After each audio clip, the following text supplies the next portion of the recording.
إن الحمد لله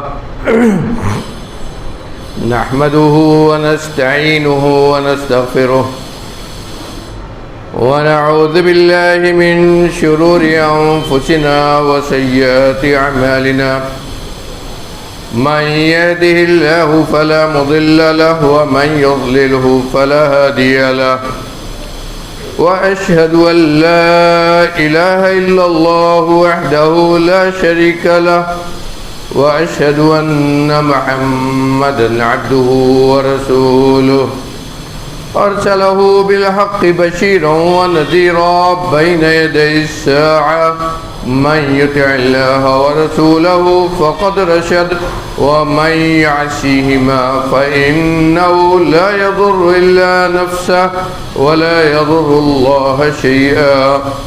أما بعد فإن خير الحديث كتاب الله وخير الهدي هدي محمد صلى الله عليه وسلم وشر الأمور محدثاتها وكل محدثة بدعة وكل بدعة ضلالة وكل ضلالة في النار. فأعوذ بالله السميع العليم من الشيطان الرجيم. بسم الله الرحمن الرحيم. وَلَقَدْ خَلَقْنَا الْإِنسَانَ وَنَعْلَمُ مَا تُوَسْوِسُ بِهِ نَفْسُهُ وَنَحْنُ أَقْرَبُ إِلَيْهِ مِنْ حَبْلِ الْوَرِيدِ إِذْ يَتَلَقَّى الْمُتَلَقِّيَانِ عَنِ الْيَمِينِ وَعَنِ الشِّمَالِ قَعِيدٌ مَا يَلْفِظُ مِنْ قَوْلٍ إِلَّا لَدَيْهِ رَقِيبٌ عَتِيدٌ. وَجَاءَتْ سَكْرَةُ الْمَوْتِ بِالْحَقِّ ذَلِكَ مَا كُنْتَ مِنْهُ تَحِيدُ وَنُفِخَ فِي الصُّورِ ذَلِكَ يَوْمُ الْوَعِيدِ. وَجَاءَتْ كُلُّ نَفْسٍ مَعَهَا سَائِقٌ وَشَهِيدٌ. لَقَدْ كُنْتَ فِي غَفْلَةٍ مِّنْ هَذَا فكشفنا عنك غطاءك فبصرك اليوم حديد. وقال عز من قائل وما آتاكم الرسول فخذوه وما نهاكم عنه فانتهوا واتقوا الله إن الله شديد العقاب. معزز حاضرین، دینی بھائیوں، اسلامی ماؤں اور بہنوں، عزیز نوجوان احباب، حاضرین جمعہ، پیارے نبی جناب احمد مجتبیٰ محمد مصطفیٰ صلی اللہ علیہ وآلہ وسلم کی ایک بڑی مشہور حدیث ہے. آپ نے پیشین گوئی کرتے ہوئے فرمایا تھا کہ جیسے جیسے زمانہ قیامت کے قریب پہنچتا جائے گا ویسے ہی دنوں اور مہینوں اور سالوں کے گزرنے کی رفتار بھی تیز ہوتی جائے گی، اور رفتار اتنی زیادہ بڑھے گی کہ ایسا لگے گا کہ سال مہینے میں، مہینہ ہفتے میں، ہفتہ دن میں، اور دن گھنٹوں میں گزر جا رہا ہے. اگر ہم اپنے حالات کو دیکھیں اور دنوں کے گزرنے اور مہینوں اور سالوں کے گزرنے کی رفتار کو دیکھیں، ایسا لگتا ہے جیسے بات کل کہی گئی ہے. کس طرح ایام گزرتے ہیں اور کس طرح دن و رات اور شب و روز گزر جاتے ہیں، ہم کو اندازہ بھی نہیں لگ پاتا ہے. جبکہ ہمیں یہ احساس ہونا چاہیے کہ ہمارا ہر قدم ہمیں موت سے قریب کر رہا ہے. ہر دن ہماری زندگی اس دنیا میں ہماری زندگی کے دنوں کو کم کر رہا ہے. ہر سال کہنے کو ہماری عمر بڑھتی ہے، لیکن دنیا میں ہمارا رہنے کا وقفہ گھٹتا ہے. یاد کیجئے، ایسا نہیں لگتا کہ کل ہی کا وہ دن تھا جب ہم نے اپنا رمضان کا مہینہ بھی اپنے گھروں میں گزارا. رمضان کے مہینے کی عبادت ہم نے گھروں میں کی تھی، اور رمضان کے مہینے میں مسجد کی حاضری، نماز اور روزہ یہ سب گھر کے اندر بند رہ کر ہم نے کیا تھا. اور اللہ سے یہی دعا کر رہے تھے کہ مسجد کی حاضری کا جو ثواب ملتا ہے وہ ہمیں گھر کی عبادتیں میں مل جائے. لیکن غور کیجئے کہ سال گزر گیا. کرونا کی اس فتنے نے، میرے بھائیوں میں اسے فتنہ کہتا ہوں، کورونا کی اس فتنے نے حقیقت میں ہمارے ایمان کے امتحان لے لیا. اور اگر ایک سچا مومن جو دنیا کے احوال کو، واقعات کو سمجھتا ہے، جس کو اللہ نے علم دیا ہے اس دنیا کے احوال کو سمجھنے کا، اس فتنے سے زندگی کا بہت بڑا سبق لیتا ہے. کتنے ہیں جو اس فتنے کو مسلمان ہونے کے باوجود اس فتنے کو محض اقتصادی اور مالی اعتبار سے دیکھ سکے، لیکن اس فتنے کے پیچھے کتنے کا ایمان بک گیا وہ بھی غور کرنا چاہیے. ہم اپنے ایمان کو بچا سکے نہیں، اس کا ہمیں حساب لینا چاہیے. سال کیسا پلٹا سوچئے. ہم پھر رمضان کے قریب پہنچ گئے. شعبان کا مہینہ اپنے اختتام پر ہے. نبی کریم صلی اللہ علیہ وآلہ وسلم رمضان کے مہینے کے لیے دعا کرتے تھے. اور کب سے؟ رجب کے مہینے سے.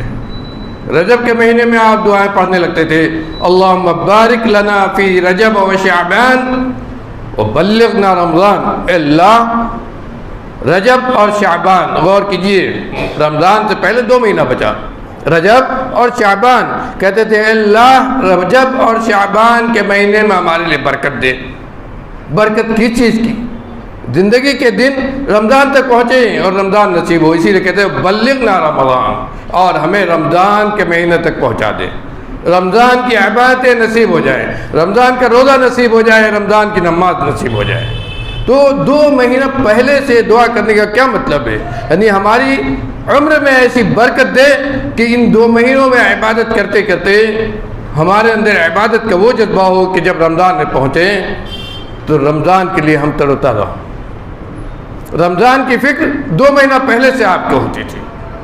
سلف صالحین کے کتنے اقوال ہیں، وہ کہتے ہیں کہ رمضان کے آنے سے پہلے ہی ہم رمضان کی تیاری کرتے تھے، ہماری عبادتیں بڑھ جاتی تھی، نوافل ہمارے بڑھ جاتے، نفل نمازیں ہماری زیادہ ہو جاتی تھیں، روزہ رہنا ہم زیادہ کر دیتے تھے، تاکہ یہ احساس ہمارے اندر ابھی سے پیدا ہو جائے کہ ہم اس مہینے میں پہنچ رہے ہیں جو مہینہ صرف عبادتوں کا مہینہ ہے. اور اسی کی طرف اشارہ ہے.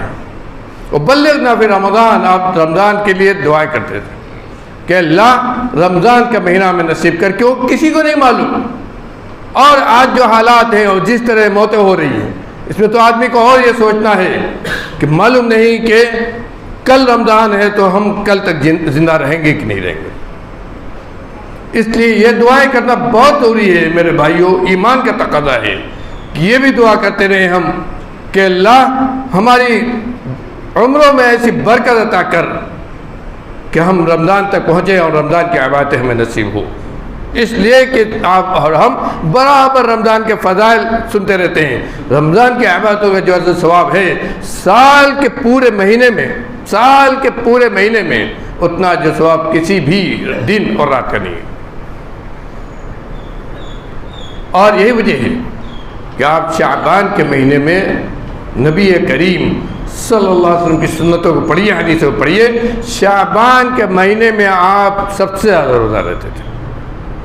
شعبان کے مہینے میں سب سے زیادہ روزہ رہتے تھے.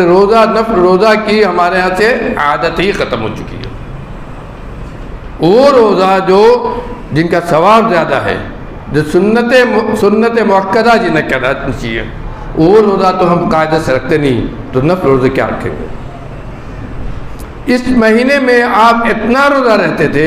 حضرت عائشہ صدیقہ رضی اللہ عنہ کی مشہور حدیث ہے، فرماتی ہیں کہ آپ جب روزہ رکھنے لگتے تو مسلسل روزہ رکھتے تھے. عام بات ہے، جب روزہ رکھنے لگتے تو مسلسل روزہ رکھتے. ہم لوگ کہتے ہیں کیا آپ روزہ رہنا نہیں چھوڑیں گے، یعنی روزہ رکھتے ہی رہیں گے. اور جب روزہ رہنا چھوڑتے، افطار کرتے تو مسلسل افطار کرتے. لیکن رمضان کہتے ہیں، شعبان کہتے ہیں، رمضان کے علاوہ کوئی مہینہ ایسا نہیں تھا جس نے پورے مہینہ اپنے روزہ رکھا ہو. اور شعبان کے مہینے میں آپ جس قدر روزہ رکھتے تھے دوسرے کسی مہینے میں نہیں رکھتے تھے. یعنی شعبان کا پورا مہینہ نہ رکھتے رہے ہوں لیکن دوسرے مہینوں سے زیادہ اس مہینے میں روزہ رکھتے تھے. اور کیوں روزہ رکھتے تھے اتنا؟ حضرت اسامہ ابن زید رضی اللہ عنہ کی حدیث سے فرماتے ہیں کہ میں نے نبی کریم صلی اللہ علیہ وسلم سے پوچھا کہ اللہ کے رسول، آپ جس قدر شعبان کے مہینے میں روزہ رکھتے ہیں کسی اور دوسرے مہینے میں اتنا روزہ نہیں رکھتے. نہیں دیکھتا میں کسی سے زیادہ روزہ کسی اور مہینے میں رہتے ہوں. تو آپ نے کیا فرمایا؟ غور کرنے کا لفظ. آپ نے فرمایا ذاک شہر یغفل عن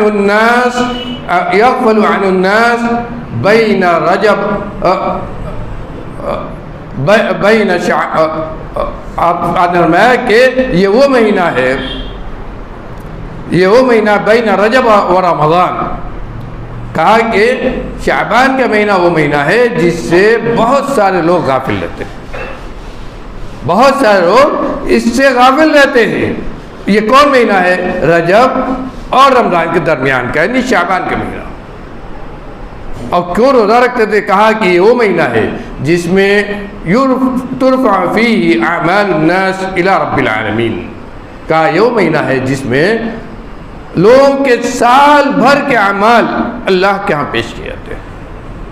لوگوں کے اعمال اللہ کے ہاں پیش کیے جاتے ہیں. تو میں یہ پسند کرتا ہوں کہ جب میرا عمل اللہ کے ہاں پیش ہو تو میں روزے سے رہوں.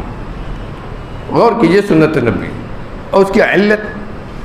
اللہ کے ہاں جب ہمارا عمل پیش ہو تو میں روزے سے رہوں. اس لیے اس مہینے میں اتنی کثرت سے روزہ رکھتا ہوں کیونکہ اسی مہینے میں اللہ رب العالمین کے لوگوں کے اعمال پیش کیے جاتے ہیں. کس رات میں ہوتا ہے، کس وقت میں ہوتا ہے، یہ اللہ کے علم ہے. جس کی علت آپ نے یہ بتلائی. اس سے معلوم ہوتا ہے کہ شعبان کی مہینے کی کیا فضیلت ہے. اور اس مہینے میں نبی کریم صلی اللہ علیہ وسلم کا عبادت کے تعلق سے کیا اہتمام تھا. جو آدمی روزہ رکھے گا نفل تو وہ دوسری عبادت کو کتنا اہتمام کرے گا. آپ خود سوچئے، آپ روزے سے رہتے ہیں، نفلی روزہ بھی رکھتے ہیں تو کوشش کرتے ہیں کہ آپ کی نماز صحیح وقت پر ادا ہو، آپ کی عبادتیں زیادہ ہوں. روزے کی حالت میں قرآن کی تلاوت کی طرف التفات بہت زیادہ ہوتا ہے. روزہ ایسی عبادت ہے جو انسان کے اندر عبادت کا شوق بڑھا دیتا ہے. اور اسی لیے آپ روزہ رکھتے تھے کہ دن بھر روزے کی عبادت ہوئی اور اس کے ساتھ ساتھ دوسری جو عبادتیں ہیں، قرآن کی تلاوت، تسبیح و تحلیل اور نفل عبادتیں، یہ سب ان سب کا اہتمام بڑھ جائے گا. اسی لیے اس مہینے میں روزہ رکھتے تھے. یہاں میرے بھائیوں اس بات کا بھی ذکر کرتے چلیں کہ اسی مہینے کی 15 شعبان ہے، 15ویں شعبان، اس کی رات، جس کے تعلق سے بہت ساری باتیں کہی جاتی ہیں.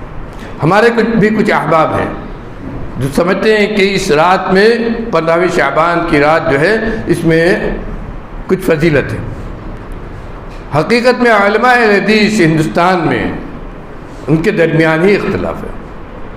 اور اس اختلاف کی وجہ یہ ہے کہ اس سلسلے کی جو مشہور حدیث ہے، نبی کریم صلی اللہ علیہ وسلم فرمایا کہ 15ویں شعبان کی رات اللہ رب العالمین اپنے بندوں کی طرف متوجہ ہوتا ہے، دیکھتا ہے، یطلع الی خلقہ، اور ہر ایک کو بخش دیتا ہے سوائے مشرک کے اور اس شخص کے جس کے دل میں اپنے بھائی کے خلاف کوئی بغض، عداوت، حسد و کینہ ہو.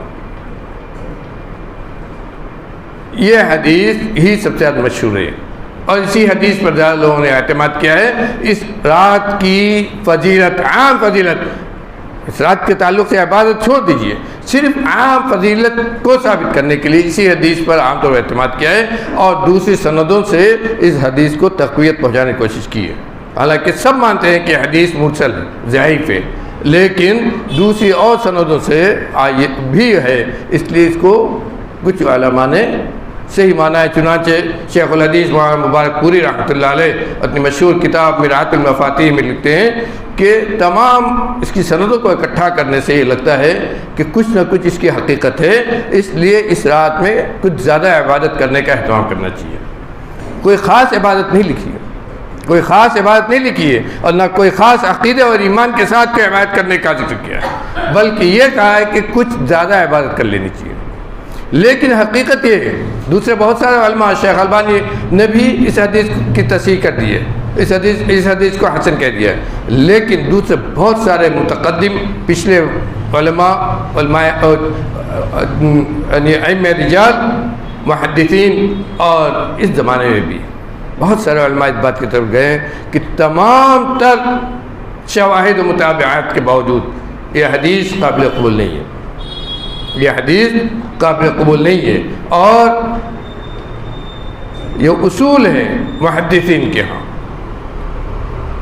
کہ اگر حدیث صحیح نہیں ہے تو اس سے کوئی عمل خاص کسی دن کے لیے، کسی وقت کے لیے، کسی جگہ کے لیے کوئی خاص عمل اور اس کا کوئی خاص ثواب سمجھ کے کرنا، یہ سنت نہیں، بدعت ہوگا، یہ سنت نہیں، بدعت ہوگا۔ تو اگر یہ حدیث صحیح نہیں ہے، اس رات میں کسی خاص قسم کی عبادت کرنا، خاص اس رات میں کسی خاص قسم کی عبادت کرنا اور اس کے لیے کوئی خاص ثواب سمجھنا، یہ سنت نہیں ہوگا، یہ ثواب کا عمل نہیں ہوگا، یہ بدعت ہوگا۔ یہ متفق علیہ ہے سلف کے ہاں۔ بدعت اس عمل کو کہتے ہیں جو نیکی کی نیت سے، اجر و ثواب کی نیت سے، دین کا کام سمجھ کر اللہ کی مرضی حاصل کرنے کے لیے کیا جائے، اور نبی کریم صلی اللہ علیہ وسلم سے اس کا کرنا یا اس کا حکم دینا، یا آپ کے زمانے میں کسی صحابی نے کیا ہو اور آپ نے اس پر نکیر نہ کی ہو، یہ ثابت نہ ہو، یہ ثابت ہو تو وہ سنت ہوگا۔ لیکن اگر ثابت نہ ہو، نہ آپ نے کیا ہو اور کرنے کا پورا امکان ہو، وہ عمل ظاہر طور پر عبادت ہو، مثال کے طور پر نماز ہی ہے، عبادت ہے، اور اس سے اچھی عبادت نہیں ہے، سب سے اچھی عبادت ہے، لیکن کسی خاص دن میں، مہینے کے کسی خاص دن میں، یا کسی خاص وقت پر کسی خاص تصور اور عقیدت کے ساتھ اور کچھ بڑی نیکی سمجھ کر اسے کیا جائے، اور نبی کریم صلی اللہ علیہ وسلم لیکن نہ کیا ہو، آپ کے بعد صحابہ کرام نے نہ کیا ہو، صحابہ کرام کے لیے بھی کرنا ممکن نہ ہو، تو عمل عبادت نہیں، بدعت ہوگا، وہ عمل عبادت نہیں، بدعت ہوگا، اور کرنے والے کے منہ پر مارا جائے گا۔ اس کے لیے ضروری ہے، جب ہم عبادت کہتے ہیں، فضائل اعمال میں بھی کہہ کر اس کو عمل نہیں کر سکتے، اس لیے کہ جب ہم اسے عبادت کرتے ہیں تو شریعت کا حکم بن جاتا ہے، شریعت کا حکم بن جاتا ہے، اور شریعت کا حکم اسی وقت کوئی عمل بنے گا جب نبی کریم صلی اللہ علیہ وسلم کسی حدیث سے ثابت ہو۔ یعنی یہ بھی جان لیجئے، جب ہم کہتے ہیں حدیث یا سنت، تو مطلب یہ ہوتا ہے کہ آپ نے کیا ہو یا کرنے کا حکم دیا ہو، یا کسی صحابی نے آپ کے زمانے میں کیا ہو اور آپ نے نکیر نہ کی ہو، یہ تینوں چیزیں ہیں۔ بہت سارے ہمارے ہیں ایسے لوگ اور اپنے عقل پر حدیثوں پر رکھنے والے جو لا یعنی بات کہتے ہیں، اور یہ کہتے ہیں کہ آپ نے اس کو نہیں کیا ہے، چاہے اس کی تمنا کی یا کیا، آپ نے اس کا حکم نہیں دیا ہے، یا ہے کہ آپ نے حکم دیا اور کیا نہیں ہے تو سنت نہیں بنے گا، یہ جہالت ہے۔ حدیث اور حدیث کے اصول سے یہ لا علمی کی دلیل ہے، جہالت ہے۔ آپ نے اگر کسی کو سکھایا، چاہے کسی حدیث سے نہ ثابت ہو کہ آپ نے کبھی اس کو کیا، تو سنت ہو جائے گا۔ کسی صحابی نے آپ کے زمانے میں کیا، چاہے آپ نے اس کو نہ کیا ہو، کسی حدیث سے نہ ثابت ہو، لیکن کسی صحابی نے آپ کے زمانے میں کیا اور آپ نے نکیر نہیں کی، وہ سنت بن جائے گا۔ اور اسی بہت ساری مثالیں حدیثوں میں پڑھی گئی۔ میرے بھائیو، یہ ایک الگ موضوع ہے، اور حقیقت میں اللہ کا جو حکم ہے وما آتاکم الرسول فخذوہ وما نہاکم عنہ فانتہوا، اس کے اندر یہ داخل ہے، یہ اصول ہے محدثین کا اور یہ منہج ہے محدثین کا۔ اس لیے کسی بھی عمل کو کسی خاص دن، کسی خاص وقت، کسی خاص عقیدے سے اگر ہم کرتے ہیں، کوئی خاص نیکی سوچ کر کرتے ہیں، تو ضروری ہے کہ وہ صحیح حدیث سے ثابت ہو، اور اس رات کی فضیلت کسی بھی صحیح حدیث سے ثابت نہیں ہے۔ رات کی عبادت کی فضیلت اپنی جگہ ہے، رات کی عبادت کی فضیلت کا تو وہ مقام ہے جو بخاری شریف کی بخاری مسلم کی بہت مشہور حدیث میں ہے کہ اس رات میں اللہ رب العالمین ہر رات اللہ رب العالمین عبادت کرنے والوں کی طرف متوجہ ہوتا ہے، اپنے بندوں کی طرف متوجہ ہوتا ہے۔ تو رات کی عبادت ہے، ہر وقت، ہر رات، کسی رات بھی آدمی عبادت کرے، لیکن کسی خاص رات میں کوئی خاص عبادت کرنا، 1000 نماز پڑھنا، 500 نماز پڑھنا ہے سوچ کر اس کا بہت ثواب ہے، کوئی خاص عبادت کرنا، صدقہ کرنا ہے سوچ کر اسی رات میں کریں گے تو اتنا ثواب ملے گا۔ میرے بھائیو، ضروری ہے کہ کسی صحیح حدیث سے ثابت ہو، ضروری ہے کہ کسی صحیح حدیث سے ثابت ہو، ورنہ وہ عمل عبادت نہیں بنے گا۔ اور اس رات میں نبی کریم صلی اللہ علیہ وسلم سے کوئی بھی خاص عبادت، چاہے وہ قبرستان جانے کا معاملہ ہو، چاہے کسی نماز کے پڑھنے کا معاملہ ہو، یا 15ویں شعبان کو روزہ رکھنے کا معاملہ ہو، کوئی بھی چیز کسی بھی صحیح حدیث سے ثابت نہیں ہے۔ اسی لیے امام ابن رجب رحمۃ اللہ علیہ بہت صاف طور پر فرماتے ہیں، یہ بھی یاد رکھیے کہ رجب 15ویں شعبان کی جو عبادت کی جاتی ہیں، یہ آج سے نہیں ہے، تقریباً 3 صدی ہجری یا اسی کے بعد ہی سے بصرہ کے کچھ عابد لوگ تھے، عابد زاہد صوفی جو اپنے آپ کو کہتے تھے، ان لوگوں کے ذریعے یہ چیز پھیلائی گئی، اور اس کی بنیاد کچھ اسرائیلی روایات تھی جن کی بنیاد پر اس 15ویں شعبان کی فضیلت عام کی گئی، اور بیت المقدس میں خاص طور پر بہت لمبی لمبی عبادتیں کی گئی۔ اسی زمانے میں محدثین نے اور علماء حدیث نے باقاعدہ، محدثین اور علماء نے باقاعدہ اس کی نکیر کی۔ امام ابن رجب فرماتے ہیں کہ ہم لوگوں کو یہ بات پہنچی کہ کچھ لوگ جو بصرہ کے علماء میں سے بھی تھے، یہ باتیں اس رات کی فضیلت کے تعلق سے بہت ساری باتیں پھیلائی، اور بہت ساری باتیں عام لوگوں کے درمیان پھیلائی۔ ان کی بنیاد جب ہم نے معلوم کرنے کی کوشش کی تو معلوم ہوا کہ کچھ اسرائیلی روایات ہیں جو مکحول اور دوسرے کچھ راویوں سے پھیلائی گئی ہیں، جبکہ اس کی سند بھی صحیح نہیں ہے۔ اور اسی لیے یہ اس رات کی ایسی جتنی بھی عبادتیں ہیں وہ علماء اہل حجاز کی ہاں اور فقہاء اہل مدینہ کی ہاں قابل قبول نہیں رہی۔ غور کیجئے کن کو کہا ہے، علماء اہل حجاز کی ہاں جو اصل ہے، جو نبی کریم صلی اللہ علیہ وسلم کی محبت وحی ہے۔ اسی طرح فقہاء اہل مدینہ کی ہاں جو اس زمانے میں حجاز کے علماء اور مدینہ کے فقہاء یہ سب سے زیادہ معتمد مانے جاتے تھے۔ کہا ان لوگوں کے اس طرح کی کوئی عبادتیں نہیں ہیں، اور ان لوگوں نے اس کی سخت نکیر کی اپنے وقت میں، اور کہا ایسا کچھ بھی نبی کریم صلی اللہ علیہ وسلم ثابت نہیں ہے۔ اور یہاں تک کہ امام مالک کے شاگردوں نے یہاں تک کہہ دیا وَذَلِكَ كُلُّهُ بِدْعَةٌ، کہ اس رات میں جو کچھ بھی کیا جاتا ہے اور اس کی فضیلت کے تعلق سے جو بھی باتیں کہی جاتی ہیں وہ سب کی سب بدعتیں، کچھ بھی نبی کریم صلی اللہ علیہ وسلم ثابت نہیں ہے۔ اگر اس کی کوئی فضیلت ہوتی تو سب سے پہلے نبی کریم صلی اللہ علیہ وسلم نے کیا ہوتا۔ کیا یہ ممکن ہے کہ کسی رات کی اور یا کسی دن کی فضیلت ثابت ہو اور نبی کریم صلی اللہ علیہ وسلم مجھ سے پیچھے رہ جائے، یا آپ کے بعد صحابہ کرام کو آپ نے بتلایا اور وہ نہ کریں؟ نہ کسی صحابی سے اس رات 15ویں شعبان کی رات اور 15ویں شعبان کے دن میں روزہ کسی بھی صحابی سے ثابت نہیں ہے۔ اور یہی نہیں کہ بعد ائمہ دین کو لے لیجئے، امام مالک، امام ابو حنیفہ، امام شافعی، امام احمد اور امام اوزاعی اور دوسرے تمام ائمہ و فقہاء کو لے لیجئے، تمام ائمہ و فقہاء کو لے لیجئے، وہ لوگ اس کا سب سے زیادہ اہتمام کرتے تھے جن کے ذریعے بدعات سب سے زیادہ پھیلی۔ وہ کون ہے؟ جن کو صوفیہ کہا جاتا تھا، اہل تصوف کہا جاتا تھا، اور بصرہ و کوفہ میں سب سے زیادہ یہ بدعات پھیلی۔ بصرہ و کوفہ میں جہاں حدیث کا علم کم رہا وہاں سب سے زیادہ بدعات پھیلی، اور وہیں سے عالم اسلام پھیلی۔ اور یہ بھی جان لیجئے کہ سنت کو پھیلانا جتنا مشکل ہے، بدعات کو پھیلانا اتنا ہی آسان ہے، اور یہ ہر زمانے میں ہے۔ ظاہری طور پر ان کی شکل صورت بدعات کی ایسی ہوتی ہے کہ آدمی کو بڑا اچھا لگتا ہے، اس سن کے اچھا لگتا ہے کہ 2 رکعت نماز پڑھیں گے اتنا زیادہ ثواب مل جائے گا، 1 روزہ رکھیں گے اتنا زیادہ ثواب مل جائے گا، پورا گناہ معاف ہو جائے گا، اور ادھر اتنی عبادتیں کریں کچھ نہیں ہوگا۔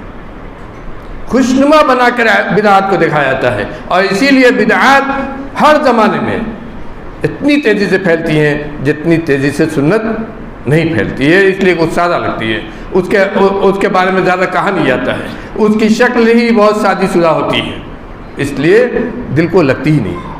میرے بھائیوں، یہ چیز ہمیں اچھی طرح اپنے ذہن میں رکھنا چاہیے کہ ہم اہل حدیث کتاب و سنت پر عمل کرنے والے، ہمارا منہج وہ ہے جو صحابہ کرام، تابعین، ائمہ دین کا تھا، جنہوں نے بات یہ چیز متعین کر دی تھی کہ اللہ اور رسول سے جو کچھ ثابت ہو جائے، وَمَا آتَاكُمُ الرَّسُولُ فَخُذُوهُ وَمَا نَهَاكُمْ عَنْهُ فَانْتَهُوا، یہ سیدھا ہے،